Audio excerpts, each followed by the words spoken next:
Hi everyone.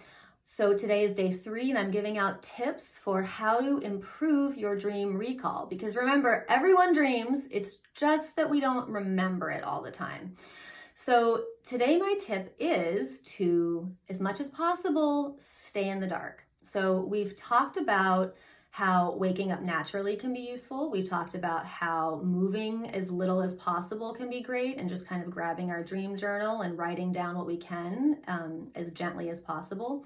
The next tip is to stay in the dark. So we're trying to stay in that liminal, half awake, half asleep state so that we can pull the thread, we can remember our dreams.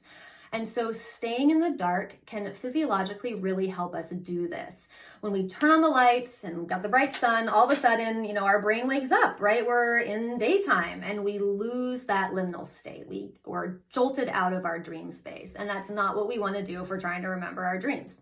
So a few practical tips on how to do this. Consider putting a blackout curtain on your window. So if you do naturally wake up after the sun comes out, that alone doesn't jar you into awakeness. I like to use an eye mask when I sleep so that I'm sleeping completely in the dark, and that when I'm waking up with that kind of half dream in my head, I can grab my dream journal and keep the eye mask on so I'm still in the dark. Another thing that can be supportive is to have just a tiny light next to your bed. So I know you can't really write down things in the dark, right? You got to see.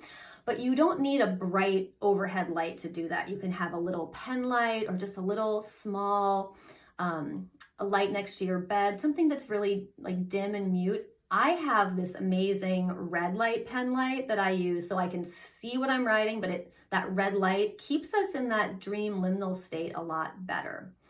So that is my tip for day 3. Stay in the dark as much as possible when you're in that space of recalling dreams and writing them down in your journal.